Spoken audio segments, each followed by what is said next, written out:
Մոտ 390 միլիոն դրամի գույք ու 460 միլիոն դրամ է դատախազությունը պահանջում ՀԿ փոխնախագահ նախկին падգամավոր Վարան Բաղդասարյանից։ Դատախազությունը պահանջում է բռնագանձել թվով 13 անշարժ գույք, որոնցից 10-ը գտնվում են Լոռու մարզում։ Դրանց թվում դատախազի խոսքով հողամասեր են, դեղատուն, բնակարաններ ու խանութ։ Պահանջում է բռնագանձել նաև Երևան քաղաքի կենտրոն վարչական շրջանում գտնվող 2 գույք, 1 բնակարան եւ 1 բնակելի տուն, ինչպես նաև 1 անշարժ գույք Տավուշի մարզի Դիլիջան քաղաքում։ Դատախազությունը նախկին падգամավորից նաև 3 տրանսպորտային միջոց ու 2 իրավաբանական անձում մասնակցություն է պահանջում։ Դրանց թվում նաև ՎԱԲԱ ընկերությունը, որին պատկանել է Վանաձորի Մայնեխի հասցեում գտնվող ճամբարն ու նույն մարզում ռեստորանային համալիրը։ Պահանջվում է նաև ավանդներ, փոխառության պահանջի իրավունքներ շուրջ 45 միլիոն դրամի չափով։ Սահմանադրական դատարանը ապրիլի 16-ին ապօրինի ծագման գույքի օրենքը սահմանադրական ճանաչելիս 2 մեկնաբանություններ արել, որ բռնագանձման ենթակա է այն գույքը, որը պաշտոնյան ձեռք է բերել պաշտոնը ստանձնելուց հետո,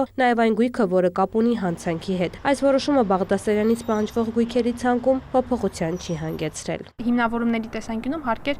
ուրվագծել, թե կոռուպցիայի դեմ պայքարը ըստ էության այդ սահմանադրչափ նպատակը,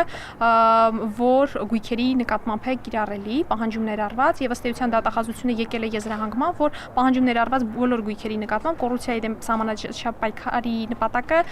կիրառելի է։ Իրավասու մարմինը Վարան Բաղդասարյանի վերաբերյալ ուսումնասիրությամբ հետ է գնացել մինչև 1994 թվականը։ Ենթադրյալ առաջին ապօրինի գույքը հենց այդ թվականին է ձեռք բերվել։ Դատախազի խոսքով գույքերի արժեքը 390 միլիոն դրամը կարող է փոփոխվել, քանի որ ոչ բոլորի փորձաքննությունների արդյունքներն են հայտնի։ Այս գործով պատասխանողների փաստաբանները չթույլատրեցին տեսանկարահանել նիստը, վստահորդի համաձայնությունը չունենալու պատճառաբանությամբ։ Նրանք հայցի վերաբերյալ մի շարք հարցեր ուղղեցին դատախազին։ Վարան Բաղդասարյանի եւ նրան փոխկապակցված անձանց գույքի վրա այժմ կալանք է դրված։ Տաթև Խաչատրյան, Դավիթ Մաչկալյան, լուրեր։